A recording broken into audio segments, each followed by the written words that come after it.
Hi and good evening everybody. My name is Robert. I'm from Timișoara, meteorologist and also member of Romatex group.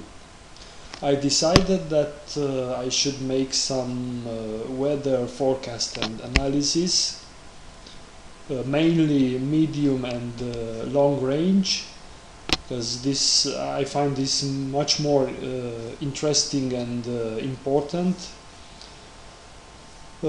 First, today I will show you some main parameters to analyze the long range and to make the forecast for the coming cold season.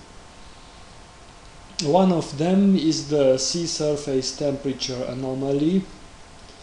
As we know, water has a much higher heat capacity as atmosphere or the ground, and besides, the earth is covered of about 70% with water. So this is the map, the sea surface temperature anomaly map from yesterday, 11th November. First we should analyze the North Atlantic. This is most important for our region, for Europe and for Romania. Here we can see this blob of cold water anomaly in the middle of warm anomalies all around the Atlantic. This cold anomaly is persistent here for at least one month, and as the models, I will show you this later, as the models show, it will be there the whole winter. Another interesting part is the Northern Pacific. As how important is for us North Atlantic, the same is Northern Pacific for the United States and for the whole North American continent. Here we can see also some interesting cold blobs. We can remember that last year it was almost the whole North Pacific very warm, but this year it may evolve from Eastern Asia cold anomaly, maybe even to the west coasts of North America. The third very important region is the Equatorial Pacific, where we can find this El Nino. It is now we can see a very weak El Nino, as the ensemble models show, and it will persist the whole winter and probably the next year in the spring.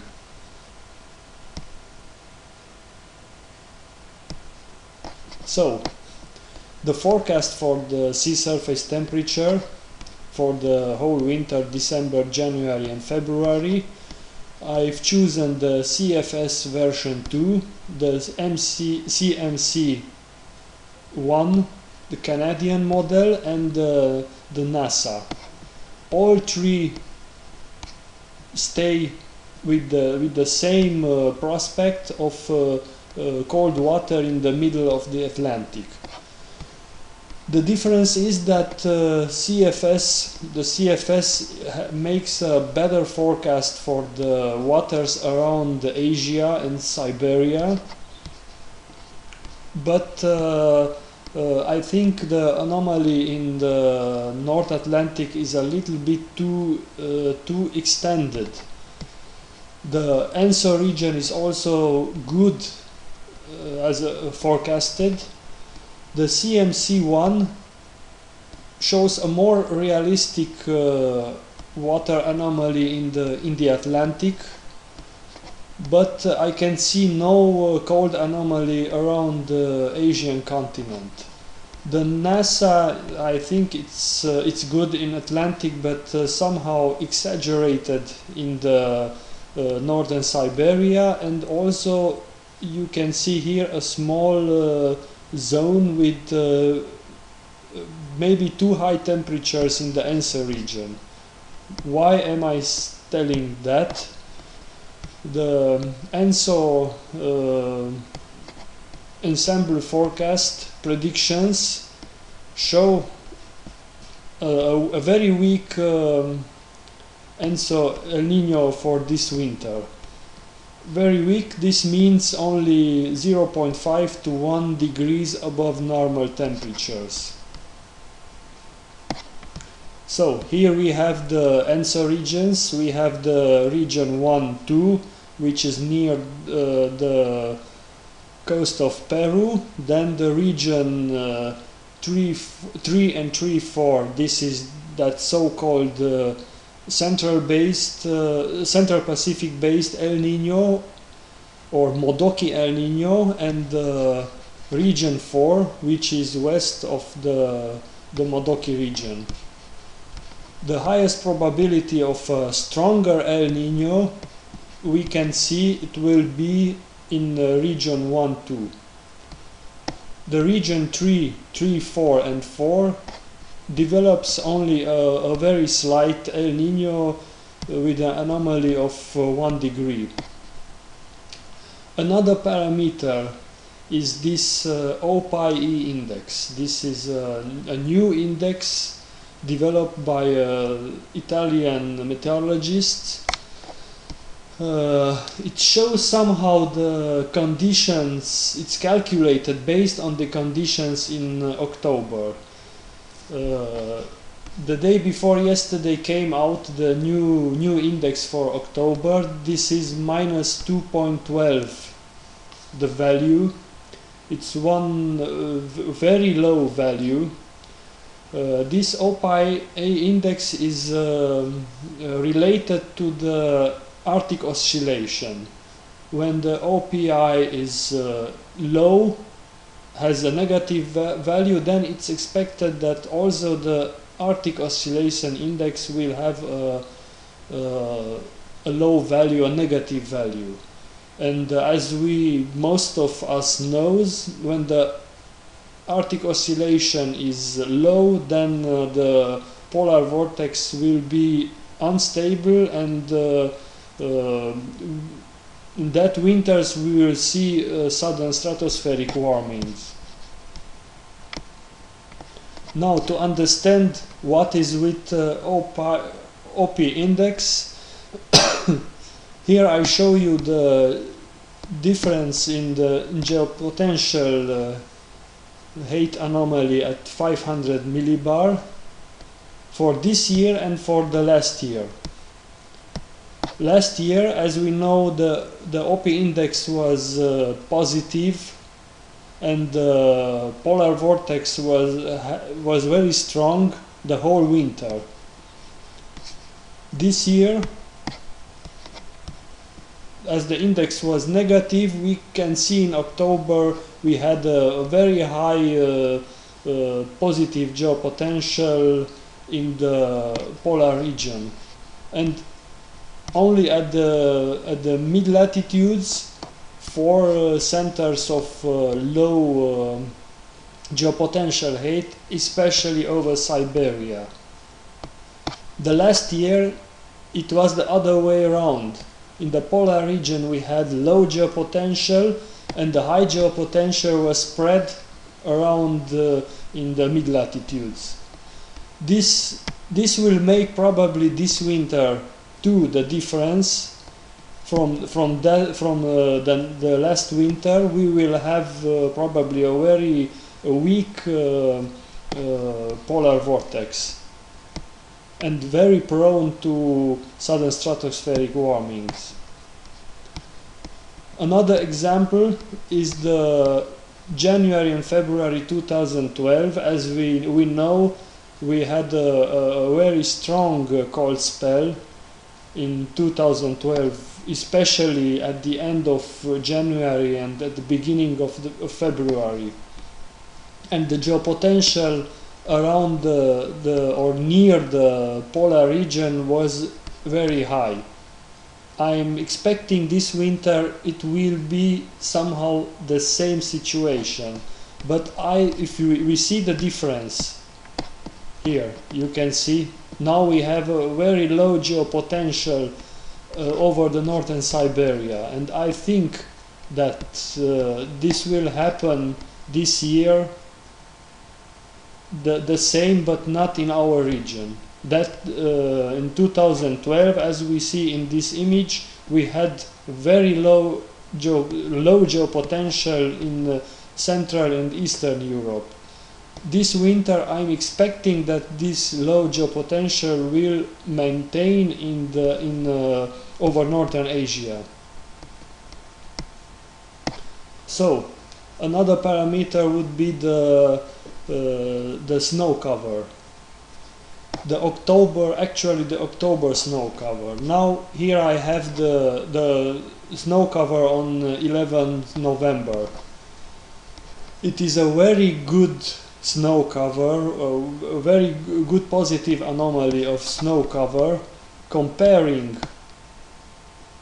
to 2013, 11 November. We can see that it's much better spread towards Europe, and not only towards Europe but also in North America.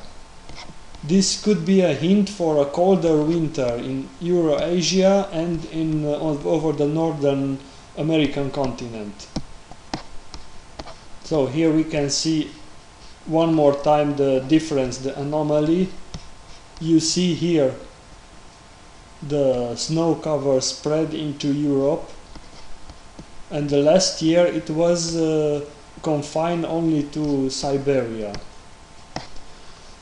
Another point is the solar activity and the sunspot numbers. This is the solar disk. We have only a few sunspots. In the graphs we can see too that the sunspots have reduced from September to October. It was a huge drop between these 2 months. Here are in the text measured by 2 different centers. It's a difference of about 25% less solar activity in October than in September. So the next would be the QBO, the quasi-biennial oscillation. This oscillation happens in the equatorial stratosphere. By positive phase we have westerly winds, and by negative phase easterly winds. When we have the positive phase, then the polar vortex will be stronger, and when we have the negative phase, the polar vortex weakens. In this graph from the Freie Universität Berlin, we can see that the darker, the gray zones are the westerly winds, positive phase, and the white zones, the negative phase, the easterly winds. This year, or this winter, we entered the negative phase of QBO oscillation. The same was, to compare it, the same was in 2012. And we had that very, very cold February. Another very cold winter was 2009-2010, and we had approximately the same pattern like this year. Last year, when the winter was not so strong, we had the clearly a positive phase, and the polar vortex was very strong. To see what happened in the polar stratosphere, this was last winter. We had a few sudden stratospheric warmings, but very short-timed, and they were not lasting too long. This year we drop into a very cold stratosphere. And if it will happen as all the parameters show that we will have a sudden stratospheric warming, it can be very, very powerful. We can see here in the last years, 2008, 2009, it was a very strong stratospheric warming. Then 2009, 2010, also not so strong but very persistent. In 2012, you can see when we had that cold February, also a huge stratospheric warming. Now the stratosphere, it's stable, but don't forget we are only in 12th of November. But though we can see a weak heat flux, geopotential heat flux toward the polar region, and the forecast for the zonal wind is a small weakening. The same is we can see in the this Elias and Palmer vectors, which mean I will not explain too much about it, but this means that we have meridional warm transport toward the stratospheric, polar stratospheric region. So the Arctic oscillation is forecasted to be negative the whole winter. Almost the same is for the North Atlantic oscillation. It will be in a neutral phase until January. Then in January and February it will be negative. This forecast is consolidated very well with the IAPO index, with the QBO oscillation, and also with the snow cover extent. So we have very good chances to see a winter with a lot of stratospheric warming and a lot of cold outbreaks. So one of the last things to analyze is the Arctic sea ice extent. Here we have in this graph the Arctic sea ice extent for the last 5 years and this year. As we see, this year it has recovered. Like last year, we see a good recovery of sea ice extent in the polar region. So the forecast of temperature anomaly from CFS version 2, CMC and NASA, they all, or at least CFS version 2 and CMC 1, show a cold anomaly in the northeastern Europe and Siberia, and in North Atlantic too. The difference is from NASA. They don't see any cold region in Asia, but they see very clearly a colder region in North America, in United States. I choose the fourth map is from the Japanese model. They can see also a region of colder negative temperature anomaly in the Eastern Europe and the Western Asia. So, this being said, in my opinion, this winter will be completely different from the stratospheric point of view, and the polar region point of view will be completely different from that in 2013-2014. We will have stratospheric warmings, and the circulation will be meridional. Last year it was a strong zonal circulation. In my opinion, Europe will be not really cold, normal temperatures, maybe even over normal temperatures, but we will have cold spells. It could be possible everywhere. Great Britain will be colder than normal, especially the western part of Great Britain, and maybe Western Europe. Central Europe, I think, will get a lot of precipitation, rain, sleet and snow, and Eastern Europe will have from time to time very severe cold outbreaks. Thank you for watching me. I hope you enjoyed it, and please comment, send me any request, any question, criticism, everything you want. Good night.